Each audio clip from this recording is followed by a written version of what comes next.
आज का हमारा जो टॉपिक है that is proton neutron theory. Proton neutron theory के बारे में हम पढ़ेंगे। हमने पीछे सबसे पहले हमें मालूम था, हमारे पास थॉमसन मॉडल था जिसमें हमें पता चला कि एटम के अंदर पॉजिटिव और नेगेटिव चार्जेस होते हैं। उसके बाद रदरफोर्ड स्कैटरिंग एक्सपेरिमेंट हुआ। स्कैटरिंग एक्सपेरिमेंट से हमें पता चला कि जो पॉजिटिव चार्ज है वो सारा सेंटर के अंदर कॉन्सेंट्रेटेड है, जिसे हमने न्यूक्लियस बोला। उसके बाद अलग अलग थ्योरीज आई हैं कि न्यूक्लियस किन किन चीज़ों से बना है, न्यूक्लियर की कंपोजिशन क्या है। जो हमने पहली थ्योरी जो डोमिनेटेड एक थ्योरी थी वो थी प्रोटॉन इलेक्ट्रॉन थ्योरी। उसके बारे में हमने पढ़ा। उसके हिसाब से हमने माना कि आपका जो न्यूक्लियस है that is made up of protons and electrons. लेकिन उसमें बहुत सारे फेलियर्स थे, बहुत सारी डिस्क्रिपेंसीज थी, जिसकी वजह से वो वाली थ्योरी डिस्कार्ड की गई थी। वो थ्योरी पिक्चर में क्यों आई थी, वो माना क्यों गया था कि इलेक्ट्रॉन्स जो है वो न्यूक्लियस में हो सकते हैं, क्योंकि हमने जो रेडियो एक्टिव न्यूक्लियाई था, जब बीटा डीके प्रोसेस हुआ तो जो रेडियो एक्टिव न्यूक्लियाई था उसमें से इलेक्ट्रॉन्स एमिट हो रहे थे। तो वहाँ से हमें ये अंदाज़ा हुआ था कि इलेक्ट्रॉन्स शायद न्यूक्लियस में होंगे। अब ये सारी चीज़ें थी, लेकिन जो बाकी जितने भी फैक्टर्स थे, जितने भी पैरामीटर्स थे, वो न्यूक्लियस के अंदर इलेक्ट्रॉन को डिस्कार्ड कर रहे थे, उसकी जो पॉसिबिलिटी थी उसके एग्जिस्टेंस को डिस्कार्ड कर रहे थे। तो 1932 में अभी तक हमारे पास प्रोटॉन्स के बारे में हमारी जानकारी है, इलेक्ट्रॉन्स के बारे में जानकारी है, अभी तक हमें न्यूट्रॉन के बारे में कोई अंदाज़ा नहीं था। फिर 1932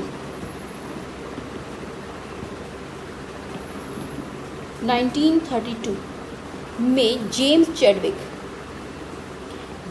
चैडविक ने न्यूट्रॉन्स को डिस्कवर किया। न्यूट्रॉन्स वर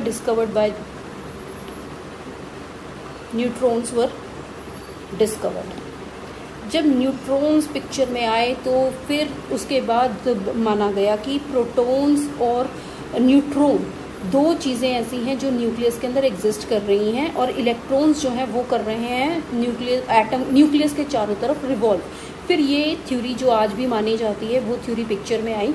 इस थ्योरी के हिसाब से इस थ्योरी ने क्या कहा कि हम एक जो किसी भी एलिमेंट को हम इस तरह से रिप्रेजेंट करते हैं x, और यहाँ पर हम ऊपर a लिखते हैं और नीचे z लिखते हैं, जहाँ पर a मास नंबर है और जो z है दैट इज़ एटॉमिक नंबर। अब इस थ्योरी के हिसाब से माना गया कि किसी भी न्यूक्लियस के अंदर जो टोटल नंबर ऑफ प्रोटॉन्स है, नंबर ऑफ प्रोटॉन्स वो कितने हैं, वो हैं z, ठीक है।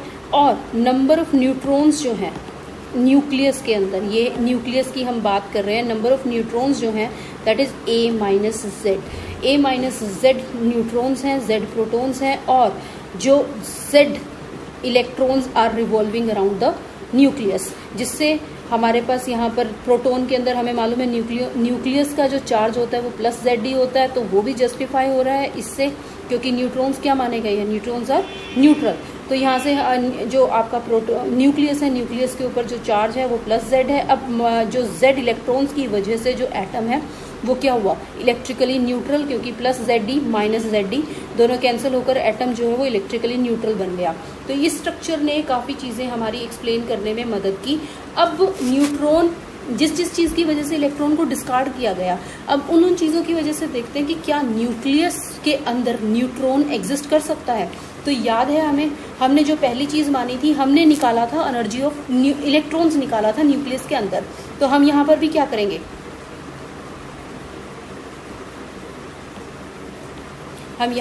करेंगे, एनर्जी ऑफ न्यूट्रॉन्स निकालेंगे। अब एनर्जी ऑफ न्यूट्रॉन्स निकालने के लिए क्या करेंगे, एनर्जी ऑफ न्यूट्रॉन्स निकालेंगे इनसाइड द न्यूक्लियस। अगर वो एनर्जी जस्टिफाइड है, आप देखिए अब एनर्जी ऑफ न्यूट्रॉन्स अगर हम इसको फाइंड आउट करेंगे तो कितनी निकलेगी। हमने सेम वही तरीका हमने वहाँ पर भी बात की थी कि कोई भी जो पार्टिकल है वो ड्वेल बिहेव करता है, वो वेव की तरह भी बिहेव कर सकता है, वो पार्टिकल की तरह भी। जैसे इलेक्ट्रॉन उनके ड्वेल नेचर है, वैसे ही न्यूट्रॉन्स की भी ड्वेल नेचर है, वो पार्टिकल की तरह भी बिहेव करेंगे और वेव की तरह भी। अगर वो वेव की तरह बिहेव करेगा न्यूट्रॉन, तो न्यूट्रॉन की वेवलेंथ भी होगी। अब जब अगर न्यूट्रॉन की वेवलेंथ होगी तो हम क्या कह रहे हैं, जो आपका न्यूक्लियस है उसका जो साइज है, उसका जो डायामीटर का साइज है, उससे ज़्यादा की वेवलेंथ तो नहीं हो पाएगी। तो मैक्सिमम जो वेवलेंथ हो गई, वेवलेंथ जो एग्जिस्ट कर सकती है, जो प्रोबेबिलिटी हो सकती है मैक्सिमम वेवलेंथ की, मैक्सिमम जो वेवलेंथ है वो कितनी होगी, डायमीटर के बराबर। और डायमीटर किसके बराबर होता है, रेडियस आपको मालूम है 10⁻⁻14 मीटर है, तो डायमीटर किसके बराबर हो गया, 2 × 10⁻⁻14 मीटर। तो ये क्या आ गई, ये आ गई according to Heisenberg's uncertainty principle, delta x into delta p is equal to h/2π। तो ये जो चीज आ गई, ये क्या आ गई, डेल्टा एक्स, अनसर्टेनिटी इन पोजीशन। तो जो पोजीशन की अनसर्टेनिटी है वो कितनी हो गई आपके पास, ये वैल्यू आ गई। यानी कि जो आपके पास प्रोबेबिलिटी है न्यूट्रॉन की होने की, न्यूट्रॉन की जो वेवलेंथ है, वेवलेंथ की जो मैक्सिमम जो इसके अंदर अनसर्टेनिटी है वो किसके बराबर हो सकती है, वो डायमीटर ऑफ न्यूट्रॉन के न्यूक्लियस के बराबर हो सकती है। तो यहाँ से मेरे पास अनसर्टेनिटी इन पोजीशन आ गई। तो मैं ये अनसर्टेनिटी इन पोजीशन को की वैल्यू यहाँ पर पुट करके इस इक्वेशन से, हिजनबर्ग्स अनसर्टेनिटी प्रिंसिपल से प्रोबेबिलिटी अनसर्टेनिटी इन मोमेंटम निकाल दूंगी। अनसर्टेनिटी इन मोमेंटम आ गया मेरे पास, delta p is equal to h की वैल्यू मेरे पास होती है 6.6 × 10⁻⁻34 जूल सेकेंड। 2 की वैल्यू हमारे पास है ही है, पाई की होती है 3.14, और डेल्टा एक्स की जगह मैं पुट करूंगी 2 × 10⁻⁻14 मीटर।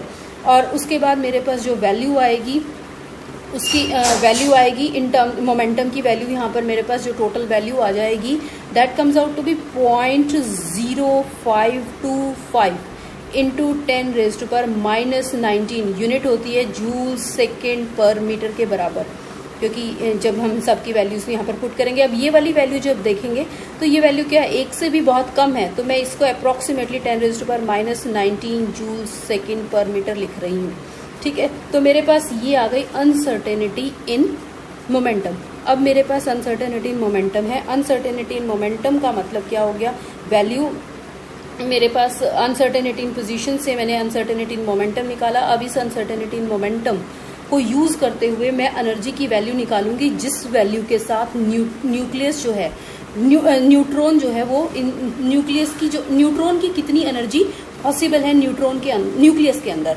तो यहाँ पर हम न्यूट्रॉन की एनर्जी हम यहाँ पर फाइंड आउट करेंगे। तो देखिए न्यूट्रॉन की एनर्जी निकालने के लिए क्या करते हैं, एनर्जी निकालने के लिए न्यूट्रॉन की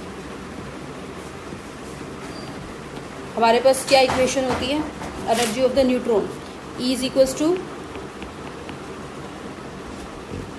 P² C² plus m0² C4 का under root, where m0² C4 that is rest mass energy, m0 mass of neutron, mass of neutron, C velocity of light 3 × 10⁸ metre per second. यहाँ पर P की value अभी हमने निकाली है 10⁻⁻19, C की value again हमें मालूम है। जब मैं इन सब की वैल्यूज यहाँ पर पुट करती हूँ तो that comes out to be, जो जूल्स है उसको कन्वर्ट कर देंगे हम इलेक्ट्रॉन वोल्ट्स के अंदर। तो यहाँ पर जब मेरे पास सबकी वैल्यूज पुट करने के बाद जो इसका रिजल्ट आता है that is 958 mega electron volts. तो ये आपके पास एनर्जी आ गई न्यूट्रॉन की इनसाइड द न्यूक्लियस। न्यूक्लियस के अंदर जो न्यूट्रॉन है उसकी जो एनर्जी है वो इतनी प्रोबेबल है, क्योंकि हमने अनसर्टेनिटी से निकाली है ये वैल्यूज। तो ये वैल्यू जो है, ये एनर्जी की वैल्यू न्यूक्लियस की, न्यूट्रॉन की जो न्यूक्लियस के अंदर पॉसिबल है वो आ गई। अब ये आ गई है, अब मैं इसे कंपेयर करूंगी with the rest mass energy of proton और न्यूट्रॉन इनसाइड द न्यूक्लियस। अगर दोनों एनर्जीज कंपेरेबल हुई, यानी कि जो न्यूट्रॉन या फिर प्रोटॉन न्यूक्लियस के अंदर है उसकी रेस्ट मास एनर्जी और ये वाली जो प्रोबेबिलिटी के साथ, जो ये अनसर्टेनिटी के साथ जो वैल्यू आई है, अगर ये दोनों एनर्जीज आपस में कंपेरेबल हुई तो इसका मतलब क्या होगा कि इस एनर्जी के साथ न्यूट्रॉन न्यूक्लियस के अंदर एग्जिस्ट कर सकता है। तो रेस्ट मास एनर्जी निकालेंगे, प्रोटॉन की और न्यूट्रॉन की ऑलमोस्ट सेम ही होती है क्योंकि उनका मास सेम है। तो rest mass energy of proton निकालिए। Rest mass of energy of proton क्या है, m0 C² की वैल्यू निकालेंगे। एनर्जी की जो वैल्यू आती है, रेस्ट मास एनर्जी की बात करेंगे यहाँ पर, rest mass energy of either proton और न्यूट्रॉन, क्योंकि प्रोटॉन हमें मालूम है कि प्रोटॉन तो ऑलरेडी एग्जिस्ट करता ही है न्यूक्लियस के अंदर। तो मैं प्रोटॉन की बात कर लेती हूँ यहाँ पर, E = m0 C²। m0 की वैल्यू क्या होती है 1.67 × 10⁻⁻27 किलोग्राम, और C की वैल्यू हो गई मेरे पास 3 × 10⁸। इसका स्क्वायर है, स्क्वायर कर दीजिए, मीटर पर सेकेंड स्क्वायर। तो यहाँ पर जब मैं इनकी सबकी वैल्यूज पुट करती हूँ, ये यहाँ पर जूल्स में आएगी, इसको मैं कन्वर्ट करूँगी इनटू इलेक्ट्रॉन वोल्ट्स, तो ये वैल्यू आ जाएगी 939 मेगा इलेक्ट्रॉन वोल्ट्स। ये वाली एनर्जी और ये वाली एनर्जी जब हम दोनों को कंपेयर करते हैं तो ये बहुत कंपेरेबल है, ये बहुत नज़दीक है। इन दोनों एनर्जीज़ को देखते हुए हम कह सकते हैं कि जो न्यूट्रॉन है वो न्यूक्लियस के अंदर एग्जिस्ट करता होगा। जब हमने इलेक्ट्रॉन का केस किया था तो इलेक्ट्रॉन के केस में जो एनर्जी आई थी 10 मेगा इलेक्ट्रॉन वोल्ट्स आई थी, और लेकिन जब इलेक्ट्रॉन्स बीटा डीके के अंदर जो बाहर निकल रहे हैं उनकी एनर्जी जो होती थी वो 2 to 4 मेगा इलेक्ट्रॉन वोल्ट्स थी, जो बहुत बड़ा डिफरेंस था। लेकिन यहाँ पर जो रेस्ट मास एनर्जी है और जो अनसर्टेनिटी के साथ जो न्यूट्रॉन की एनर्जी आई है न्यूक्लियस के अंदर, वो दोनों ही कंपेरेबल हैं। इसका मतलब कि न्यूट्रॉन जो है वो न्यूक्लियस के अंदर एग्जिस्ट कर रहा है। ये पहली चीज़ थी जिससे हमें पता चला कि ये पॉसिबल है। जो दूसरी चीज़ थी, जब हमने न्यूक्लियर स्पिन की बात की थी, न्यूक्लियर स्पिन के केस में हमने इलेक्ट्रॉन्स के केस में हमने डिस्कस किया था कि ड्यूटेरियम का एग्जाम्पल लिया था। यहाँ पर भी हम ड्यूटेरियम का एग्जाम्पल लेते हैं। ड्यूटेरियम में क्या है, अब जो नई थ्योरी है, नई थ्योरी के हिसाब से ड्यूटेरियम में क्या है, एक प्रोटॉन है और एक न्यूट्रॉन है। ठीक है, एक प्रोटॉन और एक न्यूट्रॉन है। यहाँ पर मैं टोटल स्पिन की बात करूँगी।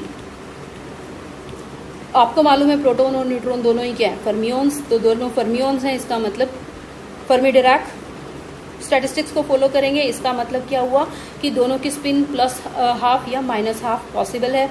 अगर ये अप स्पिन है दोनों, तो अप स्पिन हुए तो दोनों क्या हुआ, प्लस हाफ, तो टोटल स्पिन कितनी आ गई, +1। अगर ये अप और ये डाउन है तो यहाँ पर प्लस हाफ और ये माइनस हाफ, मेरे पास टोटल स्पिन आ गई 0।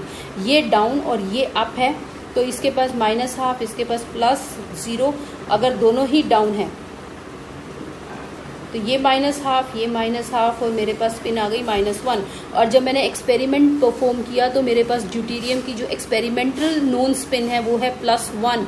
तो ये जो +1 स्पिन है वो इन सारे केसेस में देखिए, तो इन केसेस में देख रहे हैं तो इससे मैच कर रही है। तो आपके पास जो एक्सपेरिमेंटली नोन स्पिन है और जो आपके पास इस थ्योरी के अकॉर्डिंग स्पिन आ रही है, उन दोनों में मैच है। इसका मतलब यहाँ पर न्यूट्रॉन अगेन इस थ्योरी के हिसाब से आपके न्यूक्लियस के अंदर एग्जिस्ट कर सकता है, पॉसिबिलिटी है, कोई प्रॉब्लम नहीं है इन सारी, क्योंकि हमारे एक्सपेरिमेंट की जो वैल्यूज़ हैं और जो थ्योरी की वैल्यूज़ हैं वो मैच कर रही हैं।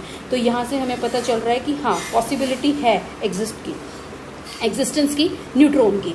अब जो तीसरी चीज़ थी वहाँ पर हमने बात की थी बोहर मैग्नेट्रॉन और न्यूक्लियर मैग्नेटिक मोमेंट की।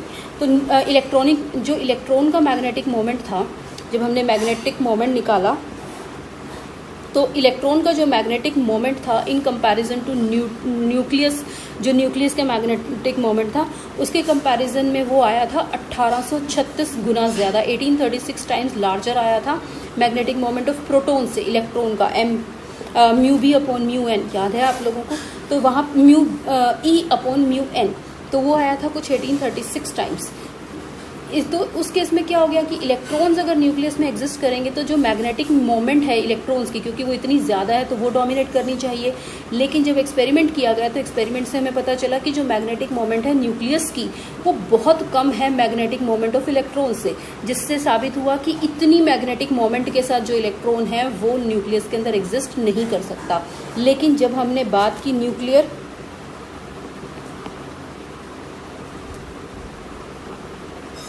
मैग्नेटिक मोमेंट की, यहाँ न्यूक्लियर मैग्नेटिक मोमेंट में जब हमने कैलकुलेट किया मैग्नेटिक मोमेंट ऑफ प्रोटॉन, तो मैग्नेटिक मोमेंट ऑफ प्रोटॉन जो था, magnetic moment of proton comes out to be equals to 2.793 mu N, where mu N is nuclear magnetron. तो न्यूक्लियर मैग्नेट्रॉन के बराबर था, जिसको अप्रोक्सीमेटली 3 के बराबर हमने लिख दिया।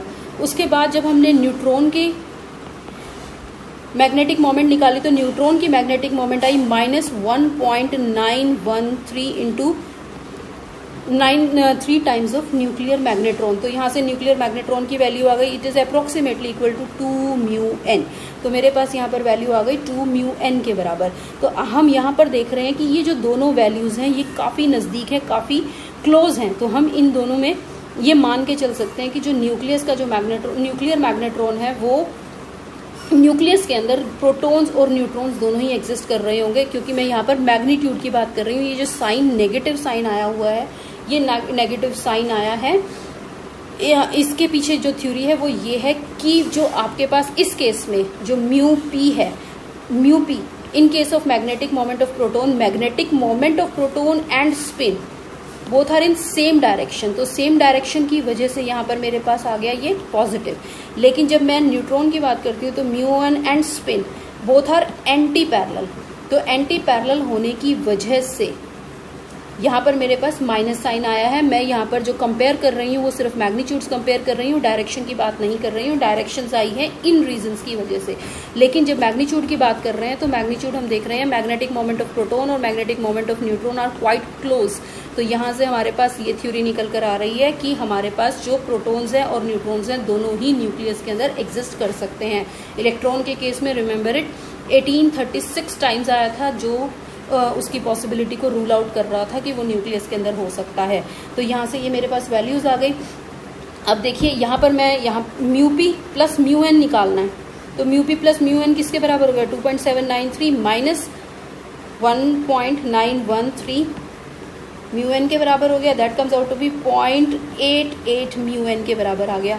अभी आप लोगों को मालूम है ड्यूटेरियम की बात करें, ड्यूटेरियम क्या है 2H1, ड्यूटेरियम में क्या है एक प्रोटॉन एक न्यूट्रॉन। जब मैंने इसको एक्सपेरिमेंटली इसकी वैल्यूज को निकाला तो मेरे पास इसकी जो वैल्यूज आई magnetic moment of deuterium that comes out to be 0.862 μn के बराबर। तो जब मैंने इन दोनों वैल्यूज़ को कंपेयर किया ये मेरे पास आ गई है इस कैलकुलेशन के अकॉर्डिंग।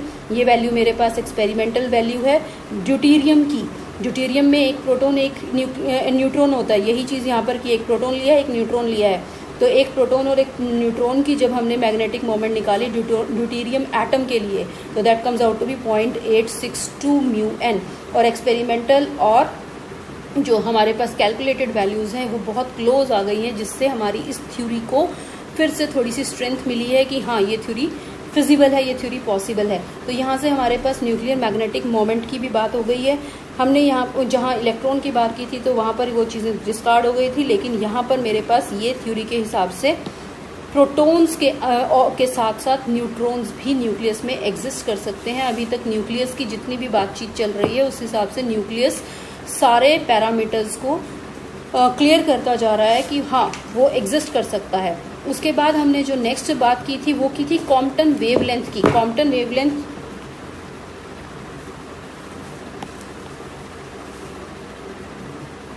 वेवलेंथ की हमने बात की थी। कॉम्पटन वेवलेंथ ऑफ न्यूट्रॉन निकाल, वहाँ पर हमने इलेक्ट्रॉन निकाला था, यहाँ पर हम न्यूट्रॉन की कॉम्पटन वेवलेंथ निकालते हैं। तो lambda c is equals to h/m0c।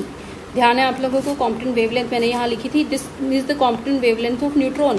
मैंने भी वहाँ पर भी आपको बात की थी कॉम्पटन वेवलेंथ क्या हो सकती है, जो आपका न्यूक्लियस है न्यूक्लियस के डायामीटर से ज़्यादा नहीं हो सकती।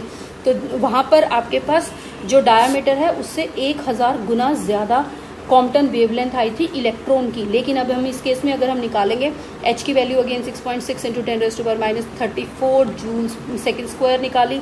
m0 की वैल्यू जो है 1.67 इंटू 10⁻27 किलोग्राम और c की value 3 into 10⁸ metre per second. ये सारी वैल्यूज जब मैंने पुट की तो Compton wavelength for neutron comes out to B